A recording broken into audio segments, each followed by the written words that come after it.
আসসালামু আলাইকুম, আমি মোহাম্মদ আবু সুফিয়ান সাগর ফ্রম রাউটারভার্স উইথ সাগর চ্যানেলের পক্ষ থেকে আজকে আপনাদের সামনে নিয়ে এসেছি যে কোনো রাউটার কনফিগার করার অনেক সহজ একটি পদ্ধতি। ভিডিওটি সম্পূর্ণ দেখুন, তাহলে পুরো প্রসেসটা খুব সহজে বুঝতে পারবেন। আচ্ছা, ফার্স্ট অফ অল প্রথমে একটি রাউটার কনফিগার করার জন্য কিছু তথ্যের প্রয়োজন পড়ে। হ্যাঁ, যে তথ্যগুলো ছাড়া আপনি একটি রাউটার কনফিগার করতে পারবেন না। হ্যাঁ, এখন এই তথ্যগুলো কি কি সেগুলো আমি আপনাদের দেখাচ্ছি, একটু সময় দিবেন। আচ্ছা আচ্ছা, ফার্স্টে যেটা দরকার পড়বে আপনাদের সেটা হচ্ছে রাউটারের default wifi user ID and password. এটা আসলে কি? এটা হচ্ছে একটা রাউটার যখন একটি কোম্পানি তৈরি করে তখন সেই রাউটারটা অন করার পরে কি নাম দেখাবে, হ্যাঁ, একটা নাম ডিফল্টভাবে দিয়ে দেয় এবং সেই রাউটারের ওয়াইফাই একটা ডিফল্ট একটা পাসওয়ার্ড দিয়ে দেয়, যে পাসওয়ার্ডটা দিয়ে আপনাকে রাউটারটা কানেক্ট করতে হবে এবং রাউটারটা অন করলেই ওই রাউটারের একটা নাম দেখাবে। সবসময় আপনি যখন সেই রাউটারটা রিসেট করবেন, রিসেট করার পরেও সেই নামটাই দেখাবে। সেটা হচ্ছে ডিফল্ট পাসওয়ার্ড এবং ডিফল্ট নেম। একটি রাউটার কনফিগার করতে হলে ফার্স্টে আপনাকে সেই রাউটারের সাথে কানেক্ট করতে হবে। এখন কানেক্ট করবেন কিভাবে সেটা আপনার সেই ওয়াইফাইটা আপনি রাউটারটা চালু করবেন। রাউটার চালু করার পরে রাউটারের যে ডিফল্ট পাসওয়ার্ড আছে সেই ডিফল্ট পাসওয়ার্ড দিয়ে রাউটারটাকে আপনি কানেক্ট করতে হবে। হ্যাঁ, কানেক্ট করার পরে আপনাকে যেটা করতে হবে, আপনার মোবাইল হোক বা আপনার ল্যাপটপ বা ডেস্কটপ থেকে যে কোনো একটা ব্রাউজার ওপেন করবেন। ব্রাউজার ওপেন করার পরে আপনাকে রাউটার কনফিগার করার একটা প্যানেল আছে, সেটাকে রাউটার অ্যাডমিন প্যানেল বলে। সেই অ্যাডমিন প্যানেলে প্রবেশ করতে হবে। এখন অ্যাডমিন প্যানেলে প্রবেশ করার আপনার রাউটার ভেদে এক এক কোম্পানি এক এক রকম তাদের হচ্ছে ফিচার দিয়ে থাকে। আর কিছু কিছু রাউটার আপনার এইরকম একটি আপনার আইপি অ্যাড্রেস থাকে। হ্যাঁ, আর টিপি-লিঙ্ক সচরাচর এইরকম আইপি অ্যাড্রেস দেয়, আর এরকম একটা আপনার ওয়েবসাইটে একটা লিঙ্কও দিয়ে দেয়। আপনি এই দুইটার যে কোনো একটা ইউজ করে রাউটারটা কনফিগার করতে পারবেন এবং রাউটারের সেই অ্যাডমিন প্যানেলে আপনি প্রবেশ করতে পারবেন। এখন এটাই হচ্ছে আপনার রাউটারের অ্যাডমিন প্যানেলের ডিফল্ট গেটওয়ে বা ডিফল্ট অ্যাক্সেস। এখন এগুলো আপনি পাবেন কোথায়? আচ্ছা, এগুলো পাবেন আপনার রাউটারের পিছেই থাকে।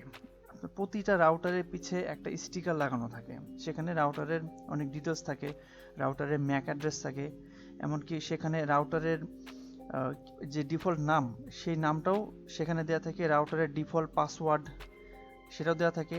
বারবার আপনি রাউটার রিসেট করবেন, রিসেট করার পরে বারবার সে একই নাম দেখাবে, ডিফল্ট নাম দেখাবে এবং ডিফল্ট পাসওয়ার্ডটা হয়ে যাবে। আচ্ছা, তারপরে রাউটার অ্যাডমিন প্যানেলের যে লিঙ্ক, ডিফল্ট গেটওয়ে এটাও পাবেন ওখানে, এই লিঙ্কগুলো ওখানে পাবেন। এমনকি এই ডিফল্ট এই গেটওয়েতে আপনার প্রবেশ করার জন্য ইউজার আইডি পাসওয়ার্ড লাগে। ঠিক আছে, এই ইউজার আইডি পাসওয়ার্ডটাও আপনি সেই স্টিকারে পাবেন। আমি আপনাদের সুবিধার্থে কিছু ছবি কালেক্ট করেছি, আমি দেখাচ্ছি, একটু ওয়েট করবেন।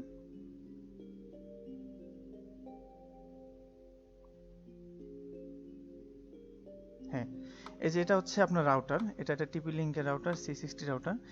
এই এখানে আপনারা দেখতে পাচ্ছেন যে এই রাউটারের পিছে, প্রতিটা রাউটারের পিছে এরকম একটা স্টিকার থাকবে। আর এই স্টিকারের এই জায়গাতেই আপনার সকল ডিটেলস থাকবে। প্রথমে থাকবে আপনার ওয়াইফাইয়ের যে নামটা দেখাবে, মানে রাউটারের ডিফল্ট নাম দেখাবে, তারপরে রাউটারের ডিফল্ট পাসওয়ার্ড দেখাবে এবং রাউটারে অ্যাডমিন প্যানেলে লগ ইন করার যে ডিফল্ট গেটওয়ে আইপি অ্যাড্রেসটা দেখাবে এবং এই অ্যাডমিন প্যানেল লগ ইন করার ইউজার আইডি পাসওয়ার্ডটাও এখানেই পাবেন। ঠিক আছে, আমি আরেকটি ছবি দেখাচ্ছি আপনাদেরকে।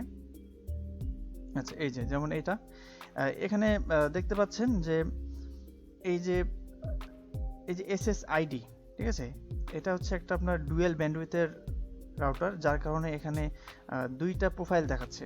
একটা হচ্ছে TP-Link 219C আর একটা হচ্ছে TP-Link 219C 5G, একটা 2.4G একটা 5G, দুইটা প্রোফাইল দেখাচ্ছে, দুইটা ব্যান্ডউইথের। আচ্ছা, এখন এই রাউটারটা যখনই অন করবে, অন করার পরে আপনার এই নাম দুটো দেখাবে। এখন এই নাম দুটোতে সিলেক্ট করার পরে পাসওয়ার্ড চাইবে। পাসওয়ার্ড কি দিতে হবে? এই যে এই পাসওয়ার্ডটা দিতে হবে। আপনার রাউটারের পিছেও এরকম ঠিক সেম টু সেম এরকম পাবেন, এরকম নাম পাবেন। আর এসএসআইডি হচ্ছে আপনার সার্ভিস সেট আইডেন্টিফায়ার। এই এসএসআইডিটাই হচ্ছে ওয়াইফাইয়ের নাম। ঠিক আছে, ওয়াইফাই নাম। আচ্ছা, এখন আপনি আপনার পছন্দ মতো যে কোনো একটা প্রোফাইলের সাথে কানেক্ট করলেন। আর যেগুলো আপনার সিঙ্গেল ব্যান্ডউইথের রাউটার, সেগুলোতে আপনার একটা নামই দেখাবে। এখন আপনি আপনার ওয়াইফাই নামে ক্লিক করবেন, করার পরে এই পাসওয়ার্ড দিয়ে কানেক্ট করবেন। কানেক্ট করার পরে যেটা করতে হবে, আপনাকে একটা ব্রাউজার ওপেন করতে হবে, ঠিক আছে। আচ্ছা, আমি সেই প্রসেস যাওয়ার আগে এই সাইডে একটু দেখাচ্ছি যে এই যে আপনার এখানে ডিফল্ট অ্যাক্সেস দেওয়া আছে। ডিফল্ট অ্যাক্সেস এখানে http://tplinkwifi.net, এখানে আপনার একটা ওয়েবসাইট লিঙ্ক দিয়ে দেওয়া আছে। এই লিঙ্কটা কপি করে বা এই লিঙ্কটা আপনি আপনার মোবাইলে অথবা ডেস্কটপে ব্রাউজার ওপেন করে সেখানে এটা টাইপ করে এন্টার মারবেন, তখন অ্যাডমিন প্যানেলে লগইন পেজটা চলে আসবে। আচ্ছা, ঠিক আছে, এখন এর পরবর্তীতে আমরা চলে যাচ্ছি। আচ্ছা, এটা হলো router admin panel login user ID and password, ঠিক আছে। সচরাচর রাউটারের যখন নতুন পর্যায়ে আমরা পাই, তখন এই রাউটারের অ্যাডমিন প্যানেলে লগইন ইউজার আইডি পাসওয়ার্ডটা আপনার ডিফল্ট থাকে হচ্ছে অ্যাডমিন ছোট হাতের থাকে, সব কিছু ছোট হাতের, ADMIN। ইউজার আইডিও অ্যাডমিন থাকে, পাসওয়ার্ডও অ্যাডমিন থাকে, এটা ডিফল্টভাবে থাকে, ঠিক আছে। আর আপনি যখন আপনি কোনো আইএসপি কোম্পানির ইন্টারনেট প্রোভাইডারের নেটের লাইন নিয়ে নেবেন, তখন ওরা যেটা করে কি, ফার্স্ট টাইমে যখন রাউটারটা কনফিগার করে তখন এটা চেঞ্জ করে দেয়।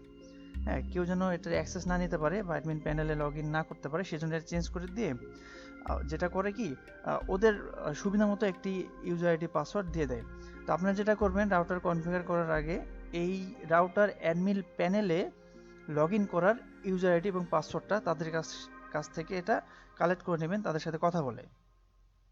আচ্ছা, এরপরে যেটা আপনাদের দরকার পড়বে, সেটা সব থেকে বেশি ইম্পর্টেন্ট, সেটা হচ্ছে রাউটার কনফিগারেশন করার এই PPPoE user ID and password, ঠিক আছে। এইটা দিবে আপনাকে ইন্টারনেট প্রোভাইডার, আইএসপি প্রোভাইডারই আপনাদেরকে এই ইউজার আইডি পাসওয়ার্ডটা দিবে। এইটা ছাড়া আপনারা রাউটার কনফিগার করতে পারবেন না, ঠিক আছে।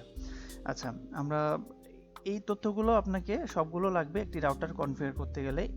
যে কোনো রাউটার আপনি যখন কনফিগার করতে যাবেন, এগুলোই লাগবে। এখন কিছু আপনার রাউটার আছে, যেমন টেন্ডার হচ্ছে F6 মডেল আছে, টেন্ডার F3 মডেল আছে। সেগুলোর ক্ষেত্রে যেটা হয়, এই যে ফার্স্ট স্টেপে পাসওয়ার্ড লাগে না। আপনি রাউটারটা অন করবেন, টেন্ডার রাউটার, সেক্ষেত্রে জাস্ট রাউটারের ওয়াইফাই ক্লিক করলেই রাউটারটা কানেক্ট হয়ে যায় ডিফল্টভাবে, যখন আপনি নতুন রাউটার কিনে আনবেন টেন্ডার ক্ষেত্রে। তারপরে যেটা হয়, তারপরে এটা তো লাগবেই, এই যে আপনার ডিফল্ট গেটওয়ে, মানে রাউটারের অ্যাডমিন প্যানেলে আপনি রাউটার কনফিগার করতে চান, তখন অ্যাডমিন প্যানেলে আপনাকে প্রবেশ করতে হবে। সেক্ষেত্রে এই আইপি অ্যাড্রেসটা আপনাদের লাগবে। আর এই দুটো তো এইটা অ্যাডমিন প্যানেলে log in user ID password এবং PPPoE ইউজার আইডি পাসওয়ার্ড, এটা আপনাকে ইন্টারনেটের কোম্পানি ওদের কাছ থেকে কালেক্ট করতে হবে। আচ্ছা, তারপরে ধাপটা হচ্ছে, এখান থেকে আপনার এই আইপি অ্যাড্রেস অথবা এই লিঙ্ক আপনার যে রাউটার পিছে যেটা দেওয়া আছে সেটা কপি করবেন বা টাইপ করবেন একটা ব্রাউজারে। আমি এখানে গুগল ক্রোম নিয়েছি, এখানে ব্রাউজারে এই অ্যাড্রেস বার, এখানে ওই আইপি অ্যাড্রেসটা এখানে লিখে এন্টার মারার পরে এরকম একটা আপনার পেজ আসবে, ঠিক। আচ্ছা, আমার এখানে সরাসরি কুইক সেটআপে চলে আসছে। আপনারা যখন এই অ্যাডমিন প্যানেলে লগ ইন করবেন, এই জায়গাতে এই অ্যাড্রেস বারে আইপি অ্যাড্রেসটা দেওয়ার পরে, তখন এখানে আপনারা পাবেন কি, এখানে একটা ইউজার আইডি এবং পাসওয়ার্ড চাইবে। এই ইউজার আইডি পাসওয়ার্ড হচ্ছে আপনার রাউটারে এই অ্যাডমিন প্যানেলে লগ ইন করার, যেটা আপনাকে ইন্টারনেট প্রোভাইডাররাই আপনাকে দিবে, ঠিক আছে। ওটা দেওয়ার পরেই লগ ইন করার সাথে সাথে এই পেজটা আসবে। প্রথম ক্ষেত্রে এই পেজটা আসবে, এখান থেকে আপনার কুইক সেটআপ, এটা যদি এখানে এই পেজে না থাকে, বেসিকে থাকে যদি, তাহলে আপনাকে অবশ্যই কুইক সেটআপে ক্লিক করতে হবে। ক্লিক করার পরে এখন আমরা রাউটার সেটআপের মূল যেটা হচ্ছে প্রসেস, সেখানে আমরা চলে যাব। এখান থেকে টাইম জোন, যেহেতু আমরা বাংলাদেশি, এখানে টাইম জোন সিলেক্ট করবেন ঢাকা। এখান থেকে ঢাকা হবে +6 GMT +6 হবে, এই যে +6 ঢাকা আমি সিলেক্ট করলাম। এরপর নেক্সট করবেন। নেক্সট করার পরে এখান থেকে আপনি PPPoE দিবেন, PPPoE। অনেক ক্ষেত্রে এখানে PPPoE রাশিয়ান লেখা থাকে, ঠিক আছে, সমস্যা হবে না, এই PPPoE দিবেন, রাশিয়ানও দিতে পারেন। তারপর নেক্সট করবেন। এটা হচ্ছে PPPoE ইউজার আইডি পাসওয়ার্ড, যেটা আপনাকে আপনার ইন্টারনেট সার্ভিস প্রোভাইডার আপনাকে দিবে, ঠিক ঠিক আছে, ইন্টারনেট সার্ভিস প্রোভাইডার দিবে। এখানে সাপোজ ধরেন এটা আমি দিলাম আপনার অ্যাডমিন দিলাম। আচ্ছা, আর এটা এভাবে থাকবে। আর এখান থেকে আমরা নেক্সট করবো, আর বাদ বাকি যা আছে সেগুলো এইভাবে রেখে দিবেন, কোনো কিছু চেঞ্জ করবেন না। তারপরে নেক্সট করবেন। নেক্সট করার পর এটা হচ্ছে নেটওয়ার্ক নেম বা এসএসআইডি।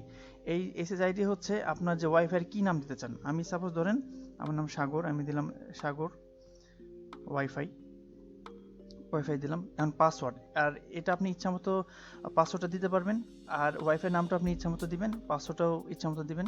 আমি এখানে চেঞ্জ করে দিলাম সাগর 1 2 3 4 দেওয়ার পরে এখান থেকে নেক্সট করবেন। নেক্সট করার পরে এখানে একটা সামারি দেখাবে যে আপনি কি কি চেঞ্জ করলেন, কি কি টাইম জোন সিলেক্ট করেছেন। এখানে একটা আপনার সংক্ষেপ সামারি দেখাবে, কি পাসওয়ার্ড দিলেন, ওয়াইফাই কি নাম দিলেন। এখান থেকে সবগুলো দেখে আপনাকে সেভ করতে হবে। সেভ করার পরে আপনার রাউটারটা রিবুট নেবে। রিবুট নেওয়ার পরে যেটা হবে 20 সেকেন্ড সচরাচর সময় লাগে, 20 সেকেন্ড বা 10 সেকেন্ড লাগে। রিবুট নেওয়ার পরে আপনার রাউটারটা যে কনফিগারেশনটা করছেন সেই কনফিগারেশনটা অ্যাক্টিভ হয়ে যাবে। তারপরে যেটা হবে আপনার মোবাইলে বা যে পিসি থেকে আপনি এটা কনফিগার করতেছিলেন সেটা আর কানেক্ট দেখাবে, কিন্তু এটা আপনার নেট দেখাবে নো ইন্টারনেট এরকম দেখাবে, কানেক্টেড উইদাউট ইন্টারনেট দেখাবে। তখন যেটা আপনাকে করতে হবে সিম্পলি আগের যে নামটা ছিল সেটা আপনাকে ফরগেট করবেন, ফরগেট করে নতুন নাম যেটা দেখাবে সেখানে ক্লিক করে নতুন যে পাসওয়ার্ড সেটা দিয়ে আপনি কানেক্ট করবেন, তাহলেই হয়ে যাবে। আর আরেকটি বিষয়, অনেক সময় নতুন রাউটার কনফিগারেশন করার পরেও নেট আসে না। হ্যাঁ, সেক্ষেত্রে কিছু কিছু আইএসপি কোম্পানি তাদের হচ্ছে এখানে টেকনোলজিতে কিছু চেঞ্জেস নিয়ে আসছে, কিছু আপডেট নিয়ে আসছে। সেটা হচ্ছে আপনার ম্যাক অ্যাড্রেস বাইন্ডিং করা। প্রতিটি রাউটারের যে ম্যাক অ্যাড্রেস আছে সেটা আপনার অন্যর সাথে বাইন্ডিং করে দিতে হয়, ম্যাক ফ্রি করে দিতে হয়। তো এই ম্যাক অ্যাড্রেসটা ফ্রি করে দিলে তারপর আপনি নেটটা পাবেন। তো সেক্ষেত্রে আপনাকে ফার্স্টে রাউটারটা কনফিগার করতে হবে। কনফিগার করার পরে আপনার রাউটারের আপনার যে ওয়াইফাই যে প্রোভাইডার, ইন্টারনেট প্রোভাইডার, তাদের সাথে কথা বলে জানাতে হবে যে আপনার রাউটার কনফিগার করা হয়েছে, ম্যাক অ্যাড্রেসটা ফ্রি করে দেন। তারপরেই ওনারা ফ্রি করে দিলে আপনি নেটটা পেয়ে যাবেন। ধন্যবাদ সবাইকে আমার ভিডিওর সাথে থাকার জন্য। পরবর্তীতে আরও কিছু নতুন নতুন ভিডিও নিয়ে আসবো।